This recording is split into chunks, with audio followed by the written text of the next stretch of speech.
For about the last year, I've been training my forearms as hard as I possibly can to increase the vascularity, size, grip strength, and I'm about to show you everything that I've learned. And at the end, I'll give you a full workout of everything that we're about to go over, nice and easy for you. So, people overcomplicate the hell out of training your forearms, but people also can undercomplicate it. You can't just grab a dumbbell and do 2 sets of dumbbell curls and call it good there. Also, you don't need 40 different exercises to do this. You only need a few things, a few pieces of equipment, and you're good. There's so many muscles in your forearm, and most people never hit them. That's why their forearms are skinny, because they're only hitting one muscle while they could be hitting 20 different muscles that is in the same muscle.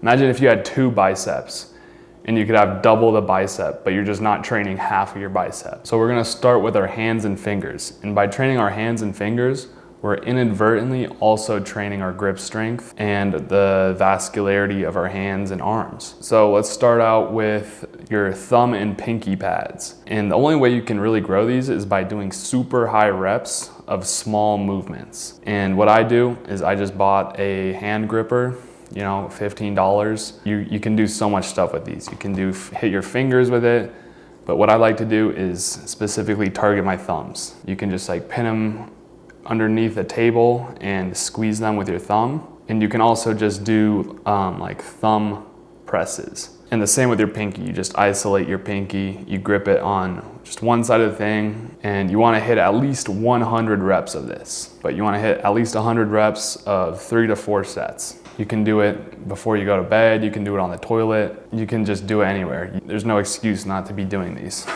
And your fingers are built by static holds, basically holding one position for an extended period of time. The way I do this is by rock climbing. That's what got me into this in the first place, is I wanted to get better at rock climbing and increase my grip strength. But I know a lot of people out there don't really rock climb, but rock climbers have the strongest grips in the world. Everyone knows that. You've seen the videos of rock climbers outlifting like even professional bodybuilders when it comes to grip strength. So I don't need to stress the fact that lifting rocks, using your fingers to statically hold on rocks, isn't a really good way to train your fingers. They're meant to be used like that.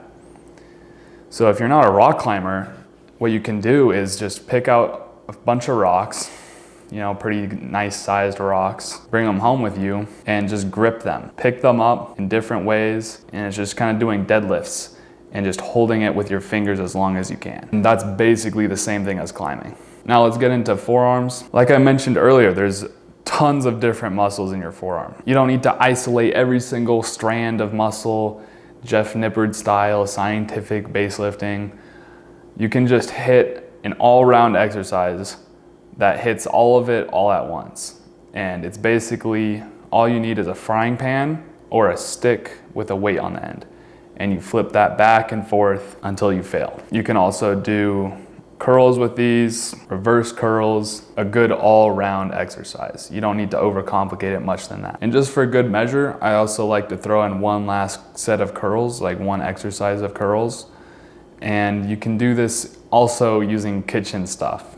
And you can just use a counter, just a table, and you can do curls off the counter. You don't need to go buy a dumbbell or anything. And you'd be super surprised of how effective these are. Like you hit 20 reps of these and your forearms feel like exploding. It's insane. And for me, I've been looking into sand bucket training, and I might make some videos about that in the future. And you probably heard of sand bucket training, but it's basically where you do a bunch of movements with your hands and it explodes your forearms, explodes your grip strength, basically makes your wrists and elbow bulletproof for the amount of muscle you pack on. But the thing that people say about it is you can't progressively overload.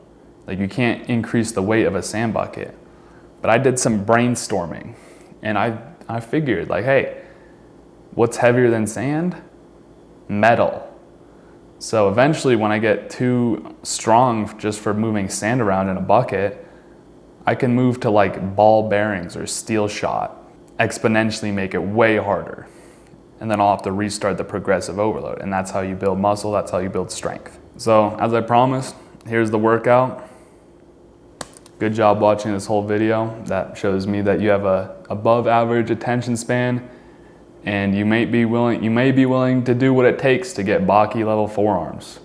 It doesn't work unless you do it. So get out there and get some Baki forearms.